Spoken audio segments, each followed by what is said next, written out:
Alright, what do we have here? Seems like another knife. Surprise, surprise. Yeah, so, what's up? Matt here. Another Anglo Arms lock knife showcase review sort of thing. Another knife that I've already done, sort of technically, but it did not get its own video, so here we go, its own video. Let's do it. This is the Gentleman's Zebra Wood lock knife. Very nice feel, nice look to it, nice weight, nice length as well. It's just a normal lock knife, cheeky 113 millimeter, so 11.3 centimeter handle length. It's just over 7.5 centimeter blade.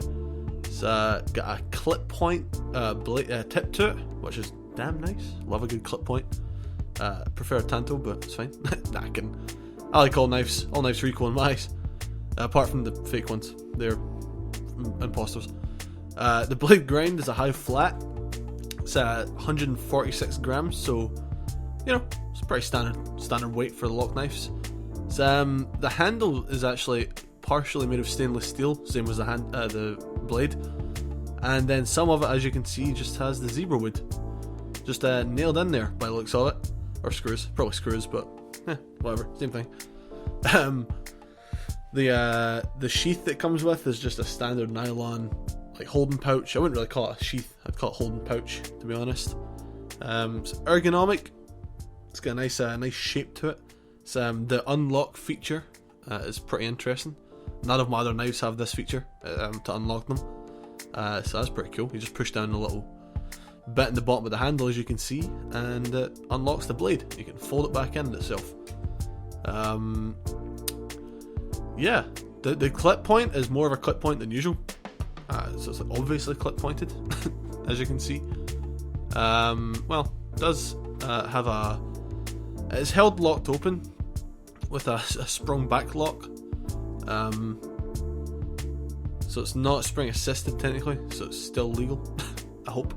Nah, it's 100% legal, unless you take it out in the streets, and in which case you're just an idiot and deserve to get arrested. Unless you're doing it for work. But yeah, it's a damn nice knife. Good feel to it.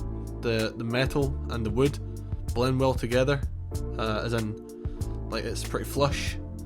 The weight, it's nice feel to it. I would definitely suggest using it if you were needing to use a knife for general knife uses, such as like, I've been thinking like, what the hell profession would you need a knife in? I used to work with someone doing landscape gardening. There were some like, if we're monoblocking, we'd put some cables down to like level the place off to get the right level across the board, and you know, we'd flip a knife out, cut the thing. So there's one use for it. If you're working in a warehouse, for some reason they let you bring your own knives, which would be so cool.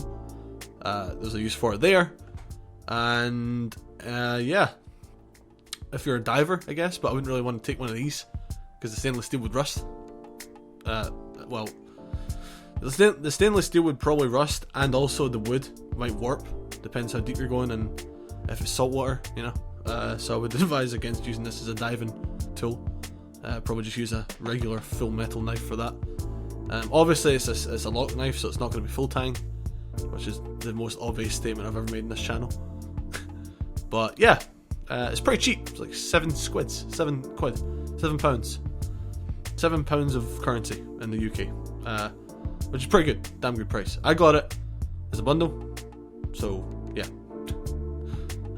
Hope you enjoyed the video. As usual, support is appreciated. Bye.